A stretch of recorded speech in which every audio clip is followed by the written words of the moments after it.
Arrivé à ce stade, je dirais que la partie la plus ingrate du travail a été réalisée, celle qui consiste à isoler les traits du fond.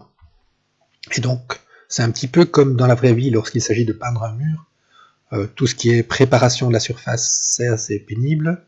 Et ensuite, on laisse libre cours à son imagination pour pouvoir placer la peinture. Donc ici, on va travailler sur des calques ombres, calques vitrages. Ça nous permettra de voir au passage comment produire des sélections. Je vais sur mon espace de travail. On a déjà un calque ombre qui a été créé. On crée un nouveau calque pour les vitrages avec un fond transparent. On valide. Ces deux calques sont placés sous la résille de trait, au-dessus du fond. Allons-y pour la création de vitrages avec les outils de sélection rectangulaire, elliptique ou au lasso. Rectangulaire au plus simple. Je vais faire une sélection de cette zone-ci. Je confirme avec le petit angle à cocher. Et donc là, il faut commencer à regarder ce que vous trouvez dans les options de ces outils. On est pour l'instant dans un mode qui est remplace la sélection actuelle. Et vous pouvez ajouter à la sélection, soustraire de la sélection ou trouver l'intersection entre deux sélections. Ici, moi, je souhaite augmenter ma sélection. Donc, je vais ajouter à la sélection. Et je continue avec des sélections rectangulaires pour poursuivre une sélection plus complexe.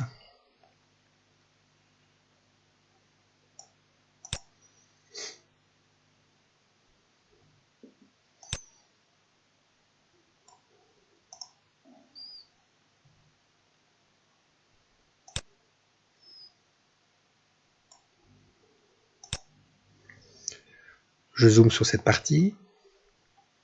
Je vais rentrer en mode soustraction.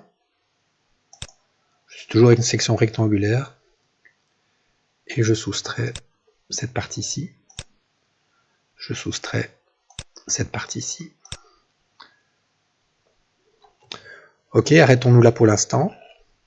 On est dans nos vitrages. On va donc choisir une couleur qui sera un bleu. Et je vais à fond. Je prends un bleu bien soutenu. Je valide. Je prends l'outil de peinture. Je remplis avec la couleur de premier plan toute la sélection. On est parti. Je suis bien sur le calque vitrage. Je poche. On y est. Alors vous me direz, ça a l'air un petit peu lourd, mais aucun problème, hein, puisque ce que l'on va faire très rapidement, c'est jouer sur l'opacité du calque. Donc la possibilité de réduire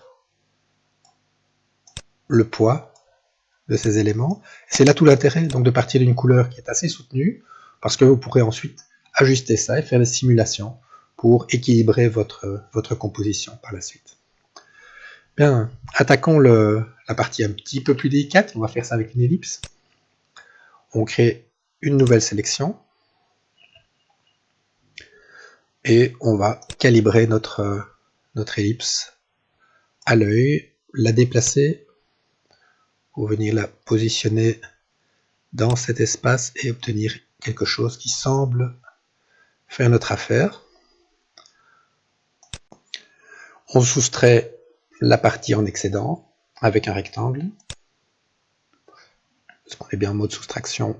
C'est le cas.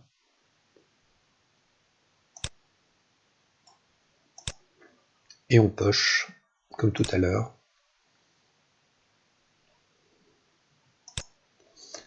On y est. Même chose pour les ombres. On passe sur le calque des ombres. Bon, on va profiter de la sélection qui est déjà en place ici. On reprend une ellipse. On est en mode soustraction, c'est très bien. On se refait une ellipse de ce genre-ci, que l'on vient placer ici à peu près, et qu'on ajuste pour avoir l'effet souhaité. Prenons quelque chose comme ceci. Voilà le petit croissant que l'on va pocher pour faire nos ombres. Des ombres qui seront totalement noires. Je valide. Je suis bien sur le calque des ombres avec mon pochoir. Voilà mon ombre totalement noire. Et on fait la même chose pour les autres éléments. On va faire le bow Windows qui est ici, au lasso cette fois. Je fais une sélection en mode création, en mode ajout. C'est du travail manuel. Donc, vous avez les touches contrôle qui permettent d'orienter, vous voyez, avec des angles, les sélections. Forcer des angles droits par exemple, comme ceci.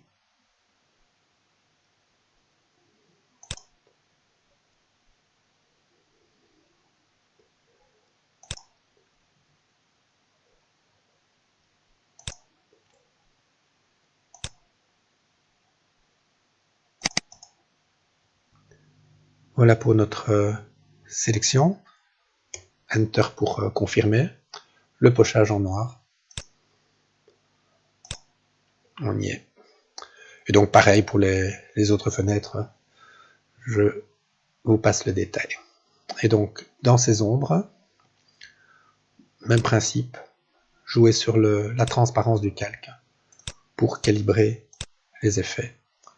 Vous arrivez donc avec un résultat comme celui-ci et possibilité donc de calibrer la transparence des ombres, la transparence des vitrages pour obtenir quelque chose d'équilibré plus tard avec des textures.